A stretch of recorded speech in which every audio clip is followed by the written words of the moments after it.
আসসালামু আলাইকুম সবাইকে। আজকে ভিডিওতে সবাইকে স্বাগত। আজকে আমরা আলোচনা করব গতি নিয়ে। যেহেতু গতিটা আমাদের অনেক ইম্পর্টেন্ট টপিক, অনেক ইম্পর্টেন্ট চ্যাপ্টার। এই চ্যাপ্টার থেকে কোশ্চেন আসবে, যতগুলো শর্ট সিলেবাস যেহেতু সবার সব চ্যাপ্টার থেকে কোশ্চেন আসবে, তবে এই চ্যাপ্টারটা আমাদের জন্য বেশি ইম্পর্টেন্ট। তো আমরা আজকে প্রথমে তো এই চ্যাপ্টারে যে সকল সূত্র আমাদের জন্য কমন, ঠিক আছে, যে সকল সূত্র আমাদের এই চ্যাপ্টারের মধ্যে আছে আমরা এগুলো নিয়ে আলোচনা করব।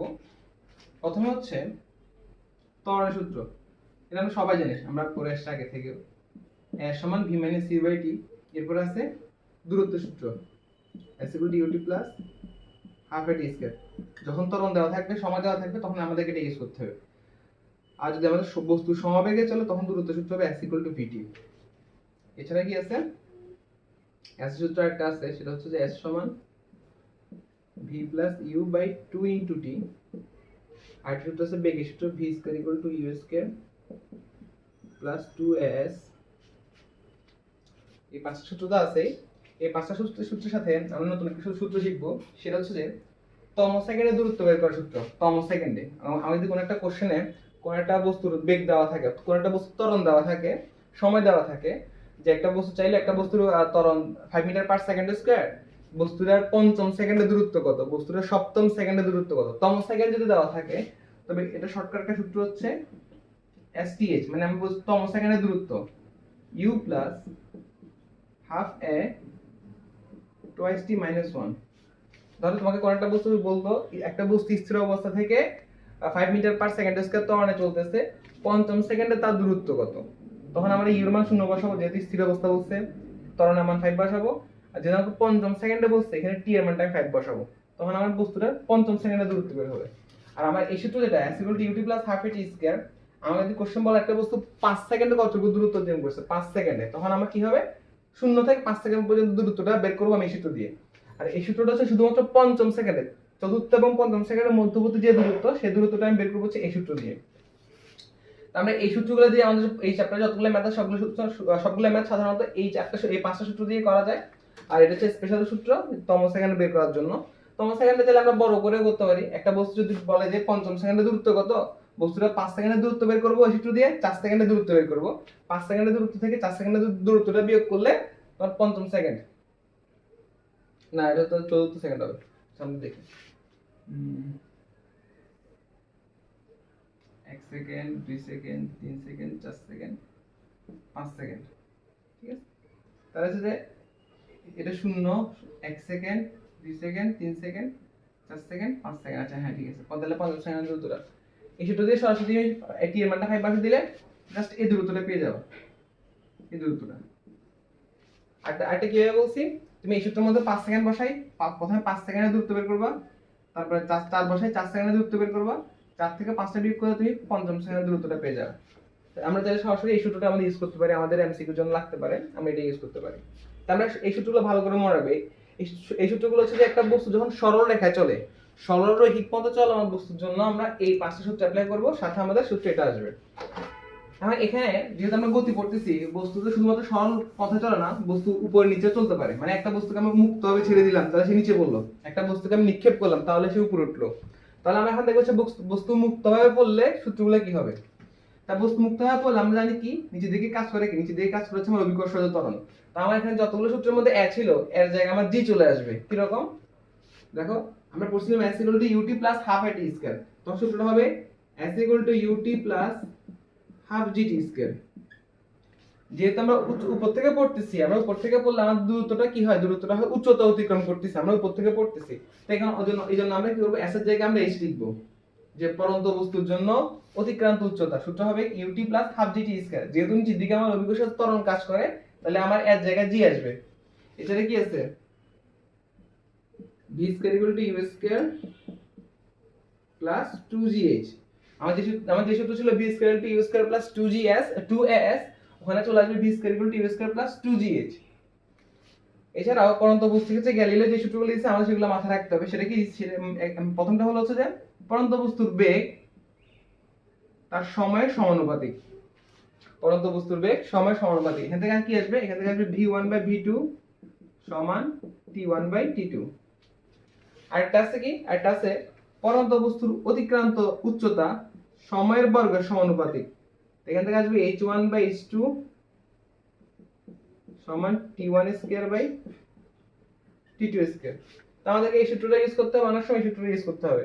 অনেক সময় দেওয়া থাকে বস্তু 5 সেকেন্ডে, তা 5 সেকেন্ডে তার বেগ 15 বা 20, সপ্তম সেকেন্ডে 7 সেকেন্ডে বেগ কত, 5 সেকেন্ডে দূরত্ব দেওয়া থাকবে, 6 সেকেন্ডে দূরত্ব বের করতে হবে। তখন আমরা এই সূত্র ইউজ করব উচ্চতা বের করার জন্য, এই সূত্র ইউজ করব হচ্ছে বেগ বের করার জন্য। আর এই দুটো হচ্ছে আমাদের পরন্ত বস্তুর জন্য আমাদেরকে উচ্চতা এবং বেগ বের করতে হলে আমরা এই সূত্রটা ইউজ করব। তো এটা হলো যে মুক্তভাবে পরন্ত বস্তুর ক্ষেত্রে। একটা জিনিস মাথায় রাখতে হবে, মুক্তভাবে পরন্ত বস্তুর ক্ষেত্রে আদি বেগটা সবসময় শূন্য হবে। কোশ্চেন যখন বলা থাকবে একটা বস্তু মুক্তভাবে পড়তেছে, একটা বস্তু মুক্তভাবে পড়লে তার আদি বেগ অবশ্যই কি হবে, শূন্য হবে। এই জিনিসটা মাথায় রাখতে হবে। এখন আমরা দেখবো যে একটা বস্তুকে আমি যদি উপরের দিকে নিক্ষেপ করি, একটা বস্তুকে যদি আমি উপরের দিকে নিক্ষেপ করি, তাহলে আমাদের সূত্রগুলো কি হবে। ধরো m ভরের একটা বস্তু, এই বস্তুকে আমি উপরের দিকে u বেগে নিক্ষেপ করছি। তাহলে একটা বস্তুকে আমরা u বেগে নিক্ষেপ করব, আমরা ওই নিক্ষিপ্ত বস্তুর ক্ষেত্রে কয়েকটা জিনিস বের করতে বলে। যেমন নিক্ষিপ্ত বস্তুর ক্ষেত্রে বের করতে বলে সর্বোচ্চ উচ্চতা, বস্তুর সর্বোচ্চ কত উচ্চতায় উঠবে। তাই নিক্ষিপ্ত বস্তুর ক্ষেত্রে সর্বোচ্চ উচ্চতা সূত্র হচ্ছে যে u²/2g, u²/2g। এটা হচ্ছে নিক্ষিপ্ত বস্তুর সর্বোচ্চ কত উচ্চতা উঠবে। আরেকটা বের করতে বলে কি, খুবই ইম্পর্টেন্ট জিনিস, সেটা হচ্ছে বিচরণকাল। বিচরণকাল মানে একটা বস্তু আমি এখান থেকে নিক্ষেপ করলাম, সে উপরে উঠে আবার আমার কাছে ফিরে আসবে। তাহলে একটা বস্তু উপরে উঠে আবার ফিরে আসছে যে সময়টা লাগে সেটাকে বলে বিচরণকাল। অনেক সময় কোশ্চেন থাকবে উড্ডয়নকাল। বিচরণকাল বলুক উড্ডয়নকাল বলুক, সূত্র হবে একটাই, সেটা সূত্রটা হচ্ছে t = 2u/g। t = 2u/g। 2 u টা হচ্ছে আমরা দিবে, আর g টা আমাদের মুখস্থ জানা আছে 9.8। তাহলে একটা বস্তু বিচরণকাল বা উড্ডয়নকাল বের করতে হলে আমরা এই সূত্রটা ইউজ করব। একটা বলতে পারে একটা বস্তুর উত্থানকাল। উত্থান মানে হচ্ছে যে একটা বস্তু সর্বোচ্চ উচ্চতা উঠতে যে সময়টা লাগছে, জাস্ট সে উপরে উঠবে, জাস্ট ধরে এটা হচ্ছে তার সর্বোচ্চ উচ্চতা, এই বস্তুর সর্বোচ্চ উচ্চতা উঠতে যে সময়টা লাগতেছে সেটাকে বলে উত্থানকাল। ঠিক আছে, উত্থানকাল সূত্র হচ্ছে t = u/g। t = u/g।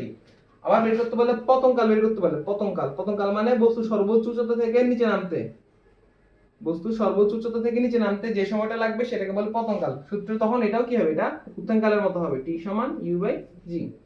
তাহলে নিক্ষিপ্ত বস্তুর ক্ষেত্রে আমাদেরকে কখনো সর্বোচ্চ উচ্চতা বের করতে বলতে পারে, কখনো বিচরণকাল বের করতে বলতে পারে, কখনো উত্থানকাল বলতে পারে, কখনো পতনকাল বের করতে বলতে পারে। তো আমাদের যেটাই বলুক আমাদের সূত্রগুলো ভালো করে মাথায় রাখতে হবে, যখন যেটা বলে আমরা তখন সেটা ইউজ করব। এই সূত্রগুলো হচ্ছে আমার নিক্ষিপ্ত বস্তুর জন্য। ঠিক আছে, এরপরে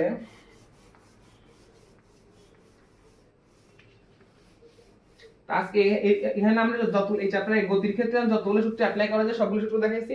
আমি তোমাদেরকে একটা দুটো ম্যাথের হিন্টস দিব, যে ম্যাথগুলো স্যারের টাইমে বেশি পছন্দের, যে বোর্ড পরীক্ষায় এই ম্যাথগুলো বেশি আসে। সেটা হচ্ছে যে ইঁদুর বিড়ালের ম্যাথ। ধর এখানে একটা ইঁদুর আছে, ধরুন এটা হচ্ছে আর র‍্যাট, এখানে একটা বিড়াল আছে, এটা হচ্ছে ক্যাট। এদের মধ্যবর্তী দূরত্ব তোমাকে দেওয়া আছে, ধর হচ্ছে যে 16 মিটার, যে কোনো একটা দূরত্ব দেওয়া থাকবে। দেওয়া থাকতে পারে এই বিড়ালটা স্থির অবস্থা থেকে, মানে তার আদি বেগটা হচ্ছে 0, স্থির অবস্থা থেকে 5 মিটার/সেকেন্ড² ত্বরণে, তার মানে তার ত্বরণ দেওয়া আছে, ত্বরণে দৌড়াচ্ছে। যখন ধরো একটা ইঁদুরের 16 মিটার পিছে একটা বিড়াল ছিল, যখনই বিড়ালটি ইঁদুরটাকে দেখছে তখন সেই স্থির অবস্থা থেকে এত ত্বরণে দৌড় শুরু করছে। আর বিড়াল যখন দৌড়াচ্ছে ওই মুহূর্তে ইঁদুরটা ধরো সমবেগে এখান থেকে 6 মিটার/সেকেন্ড ত্বরণে দৌড় শুরু করছে। কোশ্চেন আসবে যে কখন, কোন সময়, কোথায় গিয়ে, কত দূরত্বে বা কত সময় পরে এই বিড়ালটি দুটাকে ধরতে পারবে। তখন আমরা ধরলাম এক্স পয়েন্ট। এই এক্স পয়েন্টে গিয়ে কি হবে, এক্স পয়েন্টে গিয়ে আমার বিড়ালটি দুটাকে ধরতে পারবে। এখন এক্স পয়েন্টে কি, ইঁদুর আর থেকে এক্সে আসবে, আর ইঁদুরকে ধরার জন্য বিড়ালটা সি থেকে এক্স এর দিকে যাবে, এক্সে আসবে। তাহলে ইঁদুরের দূরত্ব হবে এতটুকু আর এক্স, আর বিড়ালের দূরত্ব হবে তোমার সি এক্স। ইঁদুরের দূরত্বটা কি সমবেগ না? আচ্ছা একটা জিনিস মাথায় রাখতে হবে, ইঁদুরটা যে সময় তোমার এক্স পয়েন্টে আসবে, একই সময় বিড়ালটাকে কিন্তু এক্স পয়েন্টে আসতে হবে। দোনোজনের সময়টা সেম হইতে হবে। সময় কিন্তু কম বেশি হলে একজনকে মানে বিড়ালটা ইঁদুরটাকে ধরতে পারবে না। তাহলে আমাদের ধরে নিতে হবে দোনোজনের এক্স পয়েন্টে পৌঁছানোর সময়টা সেম। এখান থেকে এখানে যেতে ইঁদুরের যে সময়টা লাগে, এখান থেকে এখানে যেতে বিড়ালের একই সময় লাগে। তখন আমরা কি করব, আমরা প্রথমে ইঁদুরের দূরত্ব বের করব। ইঁদুরের দূরত্ব হচ্ছে rx। rx সমান কি, যেহেতু সমবেগ কি হবে, দূরত্ব হচ্ছে সমবেগের ক্ষেত্রে দূরত্ব হচ্ছে s = vt। আর যেহেতু আমার ইঁদুরটা কি ত্বরণে দৌড়াচ্ছে, তাহলে ইঁদুরের জন্য দূরত্ব হচ্ছে আমার cx। cx সমান কি হবে, ut + ½ at²। তার আদি বেগ যেহেতু শূন্য, তাহলে ut অংশটা 0, ½ × 5 × টি স্কয়ার মানে 2.5 টি স্কয়ার। তাহলে ইঁদুরের মোট দূরত্ব হচ্ছে cx, বিড়ালের মোট দূরত্ব হচ্ছে rx। আমাদের এই ছবি থেকে কি দেখা যাচ্ছে যে cx দূরত্বটা কার সমান? cr এবং rx এর সমান। cx দূরত্বটা cr এবং rx এর সমান। তাহলে আমি লিখতে পারি cx সমান cr প্লাস rx। cx সমান কি পাইছি? 2.5 টি স্কয়ার পাইছি। আর cr কত? cr হচ্ছে 16 মিটার। আর rx কত? rx হচ্ছে 60। ঠিক আছে? তাহলে এখান থেকে আমরা এই কোশ্চেনটাকে সুন্দর করে সাজাই।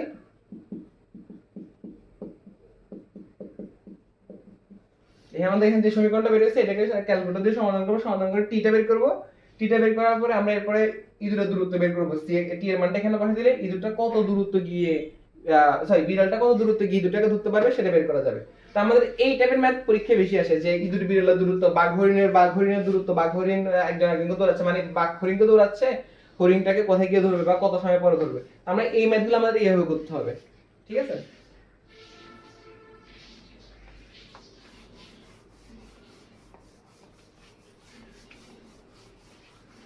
আরেকটা ম্যাথ দেখাই দিই।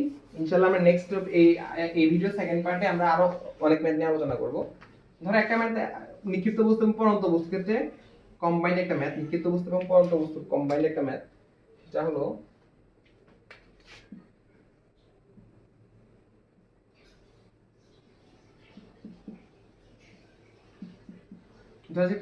টাওয়ার উচ্চতা 200 মিটার। ঠিক আছে? তো এই টাওয়ারের উপর থেকে আমি একটা m1 ভরের বস্তুকে নিচে ফেলতেছি, তখনই ঠিক m2 ভরের একটা বস্তুকে উপরের দিকে আমি ধরো 50 মিটার পার সেকেন্ড বেগে 50 মিটার পার সেকেন্ড বেগে উপরের দিকে নিক্ষেপ করছি। যখন উপর থেকে বস্তুটা ফেলতেছি তখন নিচ থেকে এটাকে নিক্ষেপ করছি। কোশ্চেন চাইছে কত উচ্চতা তারা মিলিত হবে, কত উচ্চতায় তারা মিলিত হবে।